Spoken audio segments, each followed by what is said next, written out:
For those who are not in the class, a very quick introduction. It's my great privilege and pleasure to introduce Cory Doctorow as our guest speaker.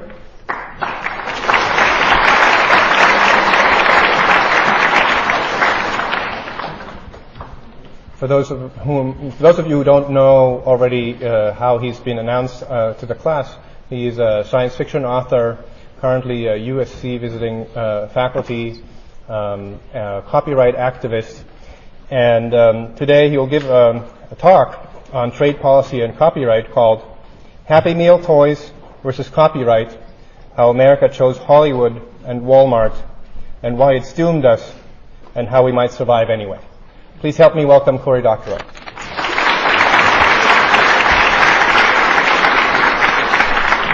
Thank you very much. Thanks for having me in. I don't know if you've noticed, but America's declared war on the internet. We have the Digital Millennium Copyright Act, which I'll enumerate some of its many evils later, but among the things that the DMCA enables is things like Viacom sending 100 and some thousand takedown notices to YouTube, asserting that a whole range of videos infringed on its copyright, including videos that had nothing to do with its copyright, like 8 guys eating barbecue at a restaurant in the South that had the same name as a Viacom character. And so they just did a global search and lawyer-botted Google, and Google had to make all this stuff disappear. Viacom's not the only one. Church of Scientology loves using the same mechanism to make people who criticize them disappear from the internet, just by alleging that they infringe their copyright.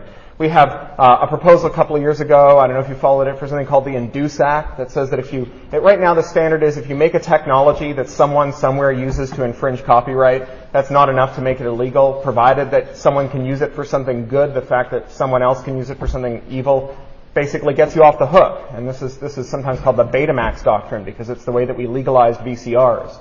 Surely people can use VCRs to infringe copyright, but they can also use VCRs to time shift. And since you can use it, since it can sustain a substantially non-infringing use in the parlance of the court, it's lawful. Induce sought to reverse that. This Induce Act proposed that if you developed a technology that had any number of substantial non-infringing uses, even if most of those uses were non-infringing in the field, even if most of the people who used it were non-infringing, if anyone in your company in the process of designing this technology thought, well, this would kind of be cool for infringing copyright too, and induced people to infringe copyright, that would put you back on the hook. So an example of how induce plays out, one of the things that Viacom alleges about Google and YouTube is that YouTube allows people to put up videos that are private. And so, you upload your kid's first steps. You don't want to put them on the internet where someone else might later turn it into one of those cats that says, Icon has a cheeseburger, right? So you make it private and you send the password to your in-laws and your brother and your sister and so on. They say, well, yeah, you can do it that way, but you can also take entire copyrighted movies and make them private too. So by having the facility to make things private on YouTube, Google is inducing people to infringe copyright. Now, it turns out we didn't even need the Induce Act, which died an ignominious death in Congress that time. It'll be back. These things don't die. They're like vampires. You have to chop their head off and fill their mouths with garlic and sew their lips shut and bury them at a crossroads to make them disappear for good. But it was killed that time in Congress, but we didn't even need it, because it turns out that the Supreme Court brought down the Induce Act all on its own a couple of years ago in the Grokster decision, which basically said that if you induce copyright infringement, you're on the hook for copyright infringement. We have Gonzalez, our torturer-in-chief and selective amnesiac Attorney General, recently proposed criminalizing attempted infringement. As Sideshow Bob is wont to say, they don't give Nobel Prizes for attempted chemistry. We have a case that's been hailed far and wide recently as a success for the Internet called Perfect 10, where the court said that if you have actual knowledge that you're hosting something that infringes copyright, you're on the hook for it.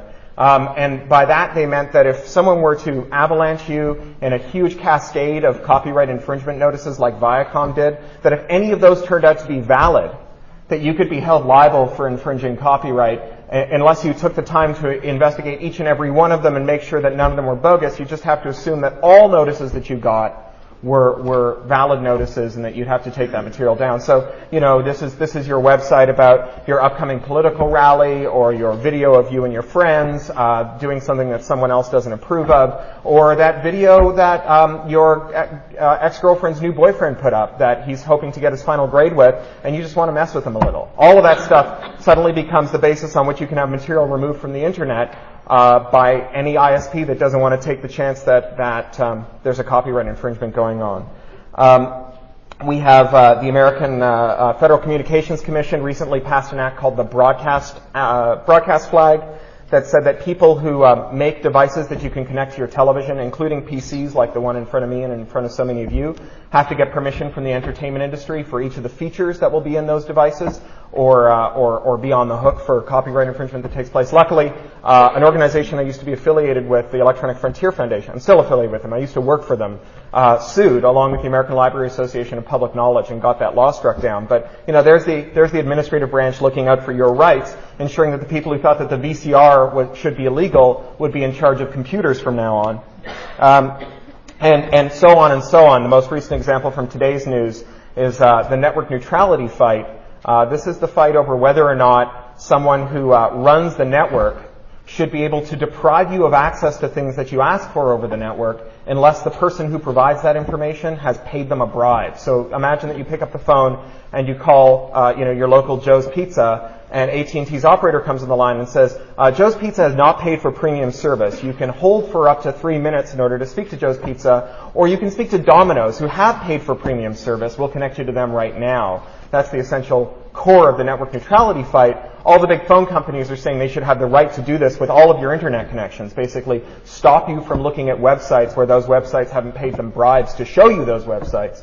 Keep in mind, all those websites are paying for their bandwidth, and you're paying for their bandwidth. It's not like Google gets its bandwidth for free, or Netflix, or any of those other sites. They want a third payment, the payment for not breaking the connection. And AT&T today changed CEOs, and the outgoing CEO gave a little speech in which he twirled his mustachios, patted the top of his top hat, and said, of course we're going to win the network neutrality fight. Of course we're going to be able to discriminate against the internet, because we're calling this internet deregulation. And everyone's in favor of deregulating. Isn't that what Congress is all about, breaking down regulation? Don't regulate the internet by making us deliver the packets that you pay for. Deregulate us so we can deliver the packets that we're paid for. So all of these things are part of the American war on the internet. Yet another one of our doomed wars on abstract nouns. And yet, the internet is increasingly the key to every business in America, and it's the engine of American prosperity. Imagine what businesses today are thriving because of the internet. How did I get my barber's phone number the last time I made an appointment? I looked it up on the internet. How did I find a nutritionist? I looked it up on the internet. Neither of these people actually own computers, and yet the internet turns out to be key to their business, at least insofar as I'm their customer.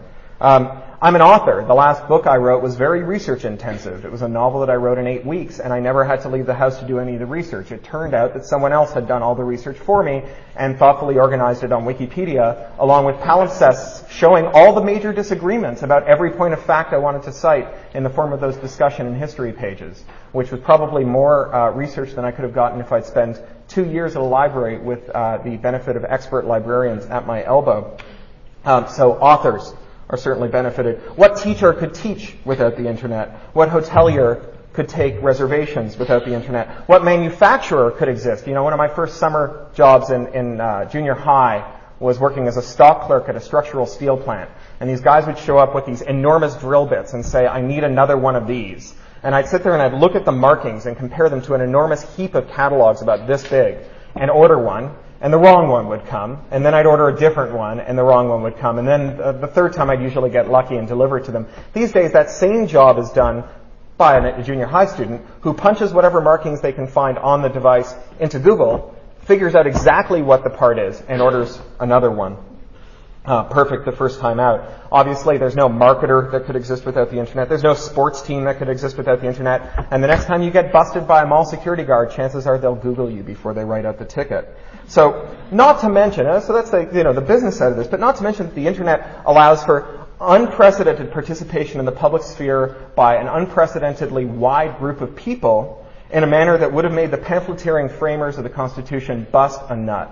The people who wrote the Federalist Papers would go crazy for blogs. The people who wrote the Federalist Papers anonymously would go crazy for anonymous Gmail and Yahoo accounts. The people who wrote the Constitution would be crazy for message boards and netroot politics, the new privacy tools, the fact that the people who are deadly suspicious of government would exult in the fact that we have access to the same ciphers to encrypt our information that the NSA uses, that everyone uses the same technology to keep their secrets. Whether you're a child pornographer, a super spy, or someone buying a book from Amazon, you're using exactly the same technology, and it's equally strong for all of us. And mathematically, it's considered to be strong enough that you don't have to worry about it breaking. Now, there are other ways to break it, which generally revolve around people making mistakes in how they implemented it. But the framers would have been pretty delighted to find out that the police and the people whom they police have access to the same technology.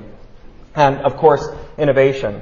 So the internet is an American invention, made by military grants, mostly on this part of the country, although a lot of it took place back east as well, embodying the best of American values, and yet America is leading the charge to destroy it. So we have a saying on the internet. We say, WTF ? So in the 80s and the 90s, one thing was clear, that we were going to have an information revolution, and that would usher in an information age that would be driven by an information economy. No one was really sure what any of these words meant. So we deployed our least reliable strategic resource. We brought out the futurists to explain exactly what all this stuff meant. Now, futurism is about adapting the present to make the future. So how do we think about the future? It's very similar to how we think about the past, in fact. So there's a little psych experiment that people like to do where they feed someone a delicious lunch and they ask them about their breakfast, along with the control group who are being fed a not very delicious lunch. And the people who are eating a delicious lunch will tell you that their breakfast was also delicious. Because we don't remember everything that happens. We remember impressionistic threads of what happened in our life. And when someone asks us to remember a specific event, we weave those threads together into a tapestry. And that tapestry is full of holes of stuff that our brain didn't bother to keep. And how do we patch those holes? Well, we grab whatever's lying around handy and we stuff it in the holes. And what we've got in great plenty is the present. Right? So whenever anyone asks you to remember something that happened in the past, wherever your memory is imperfect, chances are your brain will just fill in whatever's lying around in the present. How did you feel about breakfast? About the same way as I feel about this lunch I'm eating right now. Well, that turns out to be the same way that we construct the future.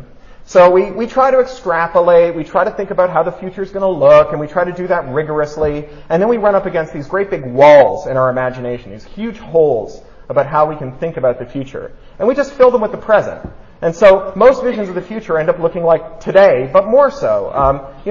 You're Southern Californians. You've been to Tomorrowland. You know what this is all about. So hence we have in science fiction the slide walk and pervasive television where there's a TV on every wrist.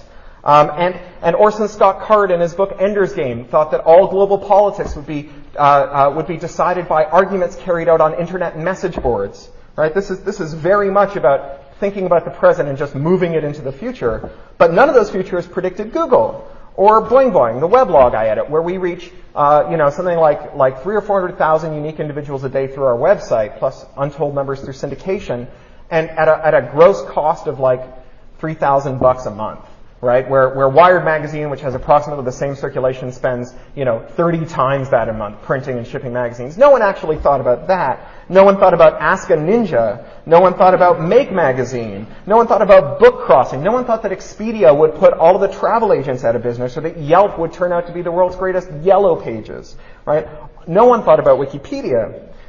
Hence, we have the idea of ebooks. The idea that someday in the future everyone will read full-length books off of screens, and I'll cop to my bias here. I give away all my books for free the same day they show up on stores. I give them away for free on the internet, figuring that my big problem isn't piracy, it's obscurity, and that most people won't finish a book on a screen, not because screens suck. I mean, you and me and everyone else we know, we spend every hour God sends looking at screens, right? If they suck, we wouldn't do that. Or at least they don't suck so much that we won't read them. But just because screens are distracting. There's so much else going on my computer right now. There's my email and my IM and all those RSS items and 4 million video games I can play and so on, that I just never can sustain the attention to read anything longer than an email on my screen, which is why when I get a free ebook, I read a couple of chapters, realize it's good enough to buy, and go out and buy it. So we spent a lot of time thinking that ebooks would displace everything, and talking about how someday we'd have this, perfect form factor ebook that would fit in your pocket and be made out of e-ink, and the batteries would last for 6 years, and they'd be e-batteries, and you get your e-books delivered over the e-network. And, this has spectacularly failed to materialize. Some friends of mine in New York Publishing say that the e-book has the worst ratio of hours spent in meetings to dollars realized for their bottom line of any product they've ever rolled out. But no one ever thought about how the fact that electronic publishing would be all about shortened production cycles. The fact that now, it used to be that when a publisher wanted to go back to the press, it would be stupendously expensive. So the average first novel was brought out in paperback in 50,000 copies. So if you couldn't sell 50,000 copies, no one would publish your first novel. And half of those would be pulped because they'd print too many of them. They'd be sent back to the warehouse and literally thrown in the garbage, end up in landfills. That was the old way of publishing books. The new way of publishing books is doing these incredibly cheap, low-cost setup hardcovers, where they can break even on 4,000 copies, which is why my publisher does a new first novel almost every week, because most authors have that many relatives, right? So we spent a lot of time thinking about the e-book that looked just like a regular book, but more so, and totally missed the fact that the e-book would be about incredibly streamlined production that would make it possible to do new kinds of publishing. Not new kinds of electronic publishing, just new kinds of publishing. So the information age was created by projecting information businesses, those businesses that were built on selling information, into the future. So instead of thinking about a future of information technology revolutionizing the way that we do everything from haircutting to massage parlors to Disneyland, we instead decided that the information age would be about peddling bits. And until then, all of America's physical objects, our Happy Meals and our cars and our other manufactured goods, were mostly manufactured here. I mean, sure, there was the running joke about that stuff that's made in Japan, but there was a huge, thriving American manufacturing sector that was protected by trade barriers, right? So how did we keep Chinese factories from manufacturing the same goods that Americans were manufacturing here, where the laborers here were being paid, say, $14 an hour, and the laborers in China were getting paid $1 a day? Well, the way that we balance that out is we charge so much tax on goods imported from China that even though their labor was only $1 a day, the goods when they landed here cost more than the American manufactured goods. And it was by means of those trade barriers that we kept American manufacturing going. And this was, whether or not you like trade barriers, whether or not you're into globalism, it was until pretty recently political suicide to propose that we end this. Because the person who put every American manufacturing job on the trash heap of history would never get reelected, right? It would be just political suicide to propose this. But something changed, right? The thing that changed was we became convinced, we were gripped by a national mania about the coming information age.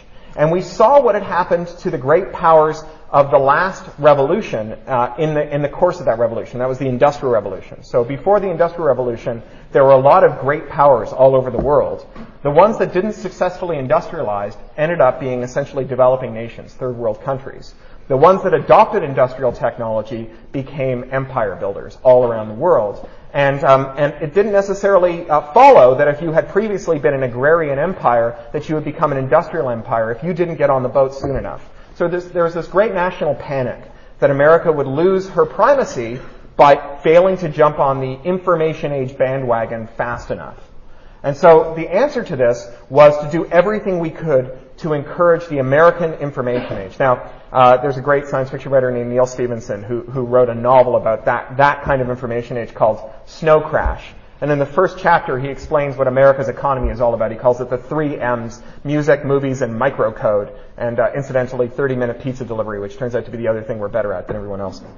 And this was essentially the national consensus at the time, that these uniquely American industries would be the dominant industries around the world, but America wouldn't necessarily be the people who dominated unless we changed our policy around to make this happen really quick. And one of the big problems with our policy was that around the world there were countries who would potentially buy American bits, which is what these things are at the end of the day. They're computer bits transmitted over a network. They're not physical objects. These countries didn't have any laws that would protect American copyrights and patents and trademarks. In fact, they were enthusiastic pirates of these things. This is a long and honorable tradition. America was an enthusiastic pirate of foreign bits for 100 years. When this country was founded, foreign authors and inventors didn't get any protection under copyright or patent law because, after all, most of those foreign authors and inventors were British. America had just fought this bloody revolution getting rid of the British. They weren't going to send them money, right? So they ripped off Dickens and used the money to publish Twain. And eventually we got to the point where there was as much Twain being sold in England without royalties being sent back to old Sam Clemens as there were Dickens being sold in America. And America started to enter into these bilateral treaties where they would respect British copyrights if Britain would respect American copyrights. But if you're a developing nation that doesn't export a whole lot of copyright, it's hard to see what the upside is for you. Right? What's the upside to a country like Brazil that ends up importing lots of American copyrights, or where their local copyrights, they tend to be controlled by American companies? You know, the culture minister of Brazil, the famous jazz musician Gilberto Gil, tried to release his music under a license that would allow Brazilians to share it and play with it in Brazil. So this guy runs the copyright ministry in the most populous country in that entire continent. And he said, I would like to take my music that I created and share it. And it turns out that Warner Brothers owns those copyrights, and they wouldn't let him. So it's hard to see what the upside is. If you're a developing nation trying to figure out where your next mouthful of rice is going to come from, or where you're going to get the water for those million refugees who are on the hoof, to say, well, while we're considering all these trade priorities, we need to be sure that Edgar Bronfman Jr. can buy another ivory-handled back scratcher. Let's make sure that we protect Warner Brothers copyrights while we're at it. Right? So it's a hard sell to go abroad and do this. And they said, well, we've got a plan. We know how we're going to encourage foreign countries to respect American copyrights. We're going to drop our trade barriers to their manufactured goods. So that's exactly what we did. We changed our policy in the mid-90s. This was largely the brainchild of a guy named Bruce Lehman, who was Clinton's copyright czar and had been a Microsoft lobbyist before that. There's a nice revolving door, as you probably know, between being a lobbyist for private enterprise and working in the administrative branch, and then when your politician gets kicked out, you go back to being a lobbyist and sucking up to the people who you knew when you were in office. You know, so this guy, he was the architect of this, and it's basically how we ended up with Walmart. Right? Do you ever wonder how it is that all of a sudden we have more crap than we've ever had before, good crap and bad crap? How it is that you can drive down these streets, and that every 100 yards there's a big box store the size of 3 football fields stitched together with shelves stacked to the ceiling filled with consumer durables being sold at prices that 5 years ago or 10 years ago wouldn't have even bought you dinner. Right? How is it that Wi-Fi cards now hang in blister packs at the point of sale, 6 for $30? Well, the way that this came about is we eliminated all of our trade barriers, so that wherever labor is cheapest in the world, that's where our stuff gets made. And this is how we've ended up with this explosion of what amounts to Happy Meal toys. 1 million poorly made plastic things that outlive their lifespan, that clog our landfills, and that change the way that we live forever. I mean, in England, there's this weird problem in England now, where the charity shops can't absorb the used T-shirts fast enough, the Goodwills, because T-shirts have gone from 15 pounds, which is like 30 American pesos these days, to like 3 for £5.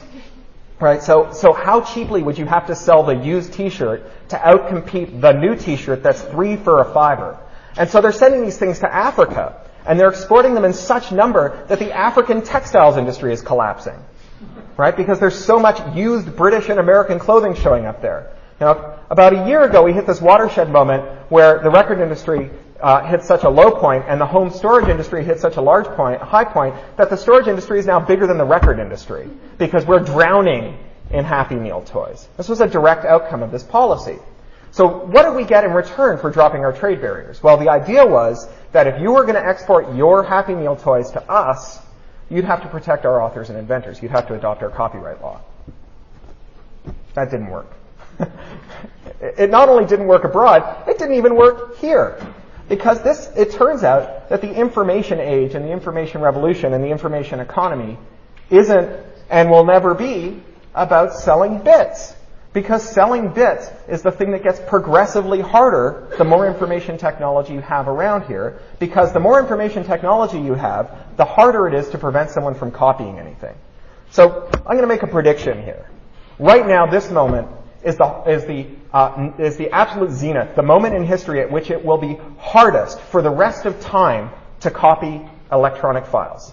That tomorrow it'll be easier, and the day after it'll be easier than that, and the day after it'll be easier than that, and the day after it'll be easier than that. That our grandkids will be copying things in a way that makes the way we copy things like tapping out with a chisel and cuneiform on a clay tablet, right? That hard drives will get smaller, more capacious, and cheaper next year. Like, this is a sucker bet. Does anyone want to take this bet? Does anyone want to say hard drives are going to get more expensive, clunkier, larger, and harder to get your hands on? Or that networks are going to get slower and harder to log into?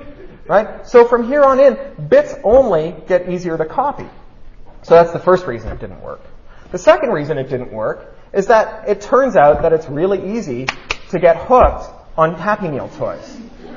Right? So while it would have been political suicide to say, I'm going to destroy all the American manufacturing jobs at the stroke of a pen, I think it's a much surer bet that it's political suicide to say, I'm going to hextuple the cost of all American consumer goods at the stroke of a pen.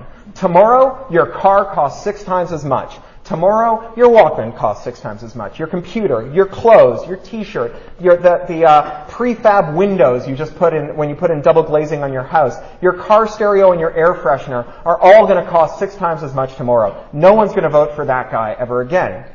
And China knows it. Right? So every once in a while, America says, China, you've got to reform your copyright laws. You've got to protect American copyright interests from having their materials copied in China. And they go, of course, we'll do that. You just wait. It'll happen any day now. We're taking action. It's a long slog. Did you guys need any more Happy Meal toys? And what are we going to do? Well, we can't say no. So I'll give you the specifics of some of these agreements. This is where it turns into acronym soup, because while the tech industry loves its acronyms, it's absolutely nothing compared to the international policy wonk industry. Once you start to get into trade policy, it's all acronyms. So WTO, the WTO, the World Trade Organization, very controversial treaty that says that everyone will allow everyone else to export and import everything to everyone else. In 1999, at the eve of its ratification, there were record riots in Seattle. You might have heard of this, called the Battle of Seattle. Battle of Seattle protesters just got $1 million in a police abuse of authority lawsuit. The WTO has been adopted all over the world, and it contains in it something called the TRIPS, which is the Agreement on Copyrights and Related Rights, patents and so on. And the TRIPS basically says that you've got to protect everyone else's copyrights. Now, the TRIPS has been implemented pretty much everywhere, but the only places it's enforced are countries that have no economic power, right? So China, it's not enforced in.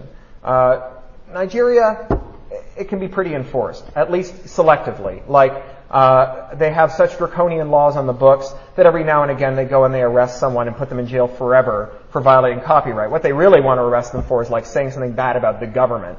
But they put these great copyright laws in the books that makes it trivial for them to do these terrible things. You've probably heard that in Russia, where they've just signed on to a similar set of laws, they had a school administrator who bought a bunch of PCs with Windows installed on it, and he thought that he was getting legitimate Windows, and he got counterfeit Windows. And it turns out that the penalty for buying counterfeit Windows, even unknowingly, is 10 years in jail. And he's still fighting this, and he'll probably go to jail for 10 years. This is the adoption of the TRIPS in countries that don't have any economic power. The countries that have economic power, like China, they adopt the TRIPS, but they just pretend it's not there. Then there's something called the WIPO Copyright Treaty. So WIPO is the World Intellectual Property Organization. They're a UN specialized agency that does treaties on copyrights, patents, and trademarks, as well as related rights like broadcast rights and so on. WIPO has the same relationship to bad copyright laws that Mordor has to evil in Middle-earth. Every bad copyright law you've ever heard of started off as a WIPO treaty in all likelihood, and then was adopted here as that treaty. But the WIPO Copyright Treaty has a really special history. In 1995, we had a national effort, a soul-seeking effort to figure out what an information economy was. They were called the National Information Infrastructure Hearings, or NII hearings. This is where we coined the term information superhighway. Al Gore held these hearings. And Bruce Lehman went in 1995 to Al Gore with a proposal for regulating the Internet that basically said the Internet would be redesigned so that all traffic would flow through choke points where you could check to see whether or not anyone was infringing on copyright, and if you thought they were, you could throw away their packets. And that was kind of the most sane of his proposals. It went downhill from there. He also proposed that every copy made of a file between like a server and a client should have separate licenses for it, negotiated by lawyers. So like the copy in the RAM buffer, and then the copy in the frame buffer, and then the copy in the network buffer, and then the copy in the network cache, and then the copy on the router, then the copy on your network buffer, and the copy in your RAM buffer, and the copy in your frame buffer, and the copy on your screen. Each one of those, like a lawyer would negotiate. Right? It was like the Full Employment Act for the legal profession. Right? So he got the same reaction you just got, right? Al Gore, essentially friend of the internet. His wife, not so much. But him, friend of the internet, right? And he basically said, don't let the door hit you in the ass on the way out. So Lehman went to Geneva, to WIPO, and he said, I'd like to propose a treaty that would impose many of these same burdens. And WIPO adopted it, and it became a treaty obligation. And in 1998, they came back to the American Congress and they said, we had this treaty that was passed in Geneva. It's a UN treaty that we're obliged to adopt now, called the WIPO Copyright Treaty, and we'd like you to pass it here. And when it passed here, it was called the Digital Millennium Copyright Act. And so that's how we got the Digital Millennium Copyright Act, which is the act under which college kids are sued, and the act under which people who manufacture technologies are sued, and the act that allows the Church of Scientology to make its ideological opponents disappear from the internet. So the WIPO Copyright Treaty comes along. It becomes the DMCA here. It becomes the European Union Copyright Directive, or EUCD, in Europe. And then it gets stickier because it turns out that a lot of countries didn't see any good reason to adopt the WIPO copyright treaties for obvious reasons, right? If you're not a net copyright exporter, what's the sense in taking people who copy stuff and putting them in jail or fining them and sending the money to American companies, right? If you're not an American country. And so America started to twist the tail a little. What it started to do was enter into bilateral free trade agreements. That is to say, like Singapore and America agree that they can export each other's goods to each other. And in exchange for that, Singapore promises to adopt the DMCA, to sign on to the WIPO Copyright Treaty. Most recently, the country that did this was Russia. Russia signed on to the WIPO Copyright. Actually, Korea just did it too. I'll get to Korea in a second. But Russia did it. And in Russia's agreement, they not only agreed to do all the stuff that's in the DMCA, they agreed to do something extraordinary, something that hasn't been done in Russia since the Soviet era. They agreed to send the police to their presses and to police all of the presses and to insist that anyone who operates a multimedia press, a CD press, get a license from the police and open their doors 24/7 to the police without a warrant. Right? Like, we have a name for this, right? We call it the Soviet Union. Keep in mind, this country, the country that imposed that obligation on Russia, we're the ones who had that whole revolution over freedom of the press, right? We're the ones who convinced Russia to do this. And then Korea signed on. And Korea is even better because it forces Korea to shut down anyone who hosts files, right? These so-called web hards. They have to shut down all these web hard drives in Korea, just make them disappear. And they have eliminated fair use from the Korean statutes and all kinds of other nasty stuff. So that's how the U.S. went around and imposed this stuff all over the world. And the idea is that information is going to make up the balance of trade. Now, there's another interesting thing that's happened in the last 10 years. So 10, 15 years ago, the American legislative opinion of the entertainment industry was that these guys were great corrupters of America's morals, right? This is like an old tradition, bashing the film industry and the phonogram industry and, you know, the novel writers and the waltzers for corrupting the morals of today's youth. This is actually true. That Tom Jennings, who wrote the Victorian Telegraph, had a great Wired article about the great moral panic that ensued from the advent of the waltz and how it was going to corrupt all of the world's youth from waltzing. And then he shows how almost word for word that's exactly what people were saying about video games like a century and a half later, that every new technology is greeted with this. But, you know, the record industry kind of liked it, right? You know, they're the people who said, yeah, we're all about sex, drugs, rock and roll, and gangster rock, and busting caps in people's asses and selling rocks and all of that stuff. That's our deal. That's what we're into. And yet the record industry has kind of changed its tune too, because in the same breath as they say to, for example, an MIT student who they sued for downloading music, and he said, well, I won't be able to afford my tuition if I give you this money. They said, find a cheaper university. Right? In the same breath as they're saying this, they say, but we're doing it for the good of America's youth because we wouldn't want them to grow up without morals. Right? We'd hate that they would grow up not respecting copyright. We'd end up training a generation of thieves instead of gangsters, which would, of course, be fine. It's the thieves we don't want to, intellectual property thieves. We can't train that. And so regulators and lawmakers have suddenly decided that, like, the movie industry and the record industry are the most important industries in America, and we have to do everything we can to defend their interests all over the world. The outcome of this is to criminalize 70 million Americans, right? That's how many Americans were file sharing the last time anyone produced some good numbers. It's the majority of American internet users. You got to figure that a bunch of people who are file sharing aren't saying anything.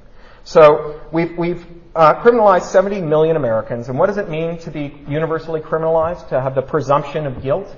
It means that people don't have to bust you for what for what they're upset with you about. They can bust you for doing the thing that everyone is doing. So, for example, there's a kid at Swarthmore who maintained a piece of software called Flatland. It's a search engine that searched his campus network and made an index of all the files, college lectures and PowerPoints and student projects and films, and like songs by Beyonce and blockbuster movies that were up for the Oscars, right? Whatever was on your hard drive, if you were sharing it, he'd find it, right? Just like Google finds everything that everyone has put on the web, right? Google doesn't find the non-infringing things on the web. Google just finds the web. So, name a movie, go to Google, type that movie's name in, and then add the word torrent after it, and you can download that movie. Google will show you how to download the movie. He would do exactly the same thing. He'd show you how to download any file on the campus network. So they went after this kid, and they sued him for downloading music, and they said, as a condition of your settlement, we want you to change majors. Right? We don't want computer science majors graduating who do this kind of thing. Right? Now, we made a big stink about it, and they withdrew the threat. But they didn't come after this kid because he was downloading music. They came after him because he'd written a search engine. But they knew that he was downloading music. Well, how did they know it? He was an American college kid. Right? That's how we know that you're downloading music. So in the old Soviet Union, it wasn't particularly illegal to say bad things about the government. It was illegal to be a black marketeer. But everyone was a black marketeer. You couldn't live without being a black marketeer. There's a great book called Homemade, which is Soviet inventions. And one of them is this, they've got a whole chapter of things that people made out of forks. Well, why did people make stuff, toasters and chairs and, ovens and school desks out of forks? Well, because there was a month when all the stores sold nothing but forks. Right? So was there anyone who wasn't a black marketeer? Of course not. Everyone was a black marketeer because you can't eat forks. Right? So when someone wanted to put you in the gulag for saying bad things about the government, they didn't arrest you for saying bad things about the government. They arrested you for having potatoes the month that only forks were on sale. And they knew that there was no legitimate way you could have gotten the potatoes. So that's the outcome of criminalizing 70 million Americans. And, while we're at it, undermining education. So UCLA and USC and many other universities around this country are now adding these ridiculous copyright warnings to their computer labs that say bizarre things. USC, when I got there, I've just finished up a Fulbright chair at USC. When I got there, they sent out this notice to all the students saying, the purpose of this university is to create intellectual property. And I was like, what? It's not to create like graduates or research or scholarships? Like, are you saying that at the end of the year you measure the success of this institution by how many patents you've been granted and not by how many diplomas you gave out or how many MacArthur grants you got or how many times you were cited in scholarly journals, but like how many copyrights you managed to register? What a dumb metric for a university. Right? UCLA just threw a message on all of their screens saying downloading copyrighted works is illegal and you can go to jail. And most things that you download are illegal. Don't download stuff. Well, there's an entire body of copyright law that deals specifically with scholarship. That's you guys. And what you're allowed to do with information. That's more than Joe Blow off the street is allowed to do because there are huge exemptions to copyright for education. They've just completely ignored this. In fact, it's arguably impossible to do scholarship without some copying. You can't do criticism without copying and so on. So you've got educational institutions that are lying to their students and challenging their students to do scholarship without doing scholarship. You have institutions that go even further than that. I spoke at a school called the Rose-Hulman Institute of Technology, which styles itself the MIT of the Midwest, which is a bit of a joke. But they're still very nice people, and they are a great tech school. And in the Q&A, one of the kids in the audience said, so what would you say to a computer science program that prohibited making peer-to-peer software? I said, why would you ask that question? And he said, well, because we're prohibited from making peer-to-peer software. And I said, well, wait a second. The fastest adopted software technology in the history of the world, and you're in a computer science program, you're supposed to walk out of here into industry, and you're not allowed to make it? I'd say it's time to change majors, right? Because you're certainly not going to find out how to go into industry here. Olin College, which is this amazing college outside of Boston. It's this fully endowed engineering school. The first 2 years of students got full rides, and then everyone else gets free tuition forever. Super bright, 300 students and like 40 faculty. So like this amazing ratio of faculty to students. Incredible resources. The library is 24/7 and self-serve honor system, right? Like you just don't get more utopic than that. They have basically like, white robes that they swan around in. It's so utopic. But if you use BitTorrent, your traffic is capped to 0.5 K per second, right? So there's an infinitude of legitimate things you can download using BitTorrent. There's probably more works available legitimately over BitTorrent than in the largest library in the world. Certainly that's true of most peer-to-peer systems. And yet the school has shut off all access to them. Now, it's destroying education, it's criminalizing Americans, and it doesn't pay artists, right? So when was the last time an artist got a piece of the $13,000 that a student turned over, or the $300 they turned over in the pre-settlement blackmail letters? Right? None of that money goes to the artist. It goes straight to the labels. And it doesn't protect diversity in culture and expression, which is the purpose of copyright law. So before copyright law, we had patronage. You got to paint a ceiling if the Pope said so. And you got some nice ceilings that way. But it wasn't a great way to produce a vigorous debate. It didn't produce a great cultural sphere. It just produced the occasional nice ceiling, right? So we fixed that by industrializing artistic production, because art used to be expensive before there were computers. So what we said is you can own the thing that you make, and you can sell your ownership of that to whoever will invest in it. And that way, we'll kind of let the private sector figure out who we can make. And that's not like the perfect system either, but it certainly beat the pants off of if the Pope says so, you can make it. And so starting in the 17th century, we started to see this stuff popping up all over the world, these little copyright laws that got codified here in the 18th century that allowed people to protect their rights for a limited time such that they could raise investment capital to protect diversity and expression. But we've gone all the way back around. So who here has heard of the Grey Album? So for those of you who haven't, DJ Danger Mouse, great DJ, remixed the Beatles' White Album and Jay-Z's Black Album, called the result the Grey Album. No one seriously argues that people don't buy Beatles records because they've heard Grey Album, right? No one goes, well, now that I've heard Jay-Z remixed into Piggies, I don't ever have to go buy the Beatles' seminal White Album, right? Didn't cost the Beatles a nickel. Sir Paul can buy all the vegetarian sausages he needs. But EMI said this art needs to stop existing. Right? They threatened with lawsuits everyone who hosted a copy of it, and they fundamentally just made it disappear. It's more or less gone from the internet. You have to be a fairly skilled searcher to find it. Now, I had the privilege of arguing about this at a European presidency event with a representative from EMI, and I said, look, we're back to patronage, right? If you're signed to one of the major labels, you can sample all you want, because chances are either the stuff is in your label's catalog, because there's only 4 labels left, so you got a 1 in 4 chance that whatever you want to sample is like right there in the vault, and so you don't have to talk to anyone. Your manager just talks to corporate and away you go. Or it's signed to one of the other 4 labels, and they all know how to do deals with each other. Bob, it's Fred. Remember that deal we did last week where one of your artists sampled 10 seconds of one of my artists? I'd like to do the same thing in reverse. That's great. See you on the links this Saturday. Love to Barb and the kids, right? Now, if you're a 16-year-old in your garage, you don't get to call that lawyer up and have that conversation, right? There is no conversation available to the 16-year-old in your garage if you want to sample music, right? So there's an easy way to sample music. You sign with one of the 4 labels. And there's a hard way to sample music, which is you break the law. And there's no middle ground. So I said this, and the woman from EMI, apparently missing the point, said, no, you don't understand. The story has a happy ending. We subsequently hired Danger Mouse. He became half of Gnarls Barkley, and, he made this album for us. And so how is that not patronage? Right? So you basically saying that he got to make art once you said he could. And he got to make the art that you said he could, but not any of that other art. So we're not protecting cultural diversity. And finally, we're chasing an absolute impossibility. There is no future in which bits will get harder to copy. The reason that anti-copying technology, what's called digital rights management, this is the stuff that stops you from putting your iTunes music on a Zune or your playing your out-of-region DVD player, is that it's a technical impossibility. A colleague of mine just wrote a great editorial today for ZDNet in which he compares this to Captain Kirk calling down to Scotty in the engine room and saying, you've got to do it, and Scotty saying, it's a violation of the laws of physics, Captain.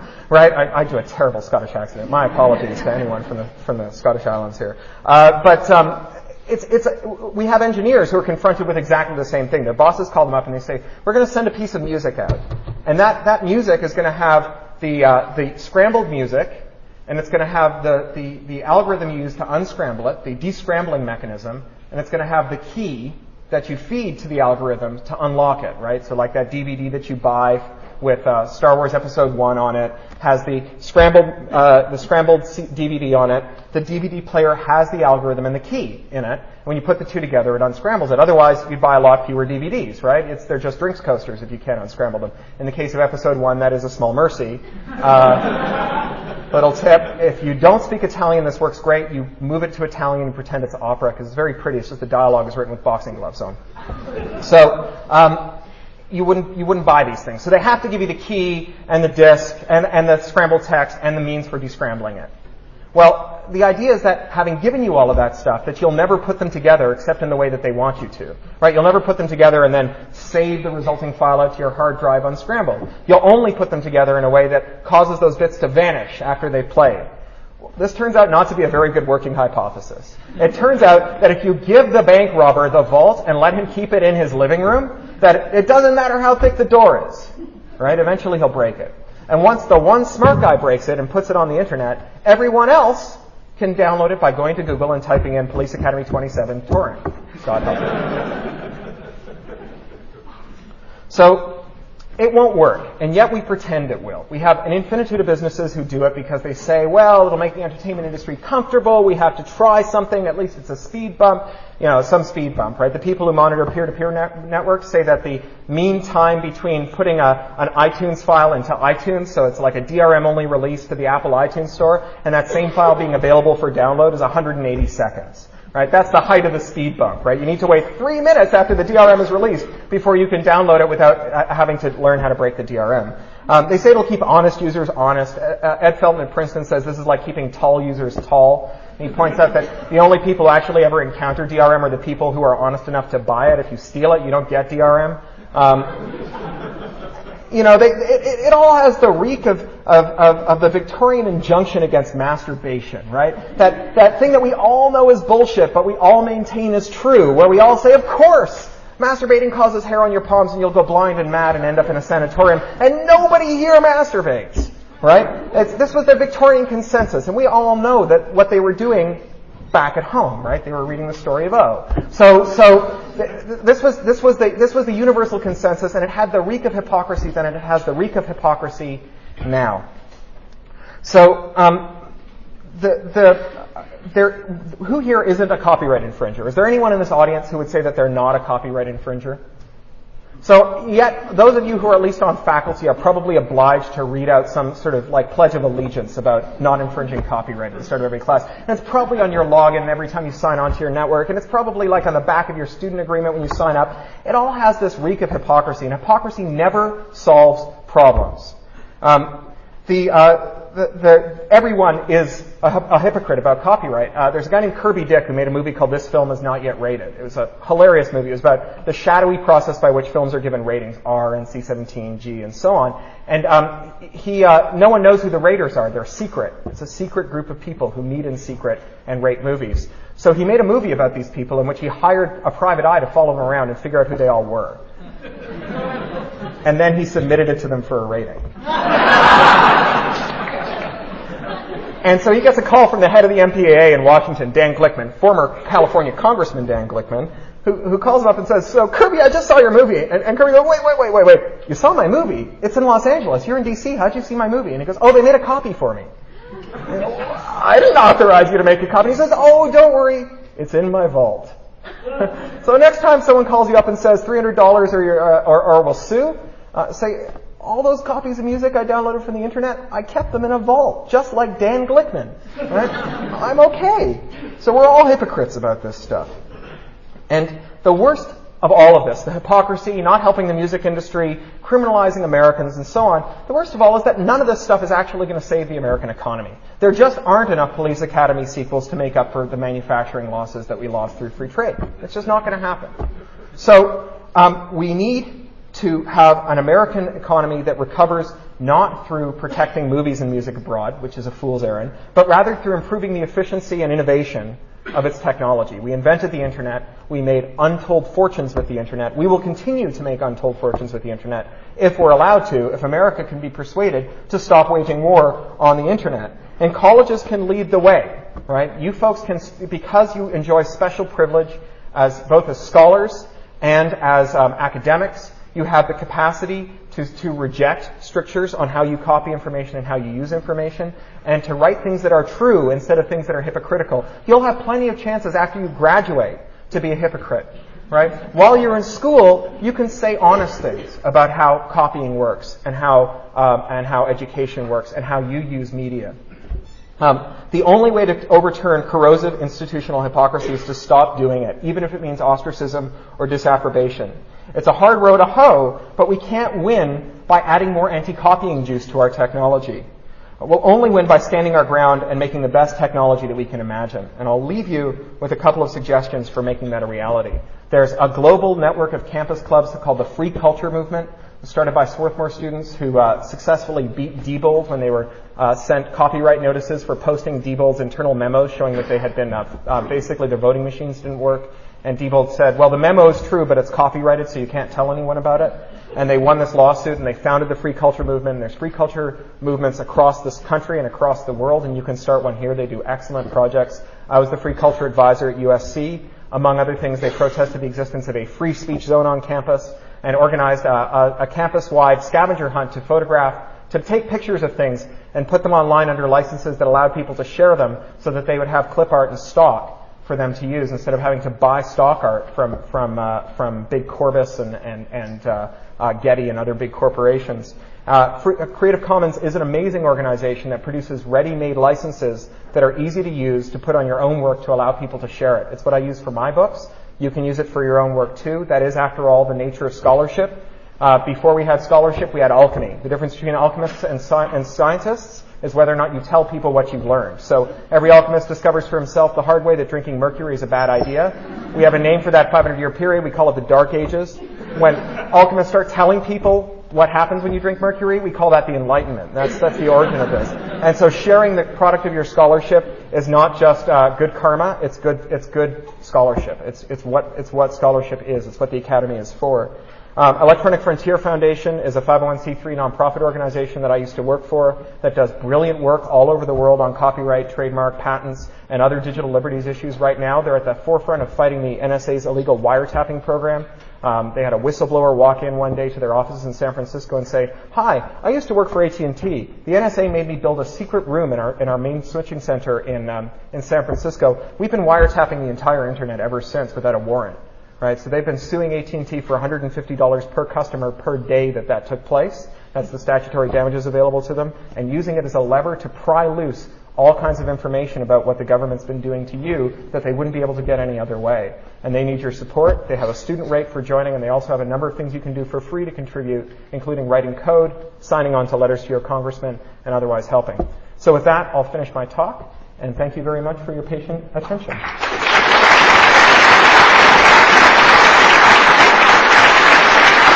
Do you have time for questions? Do you have time for questions? Yeah? Any questions?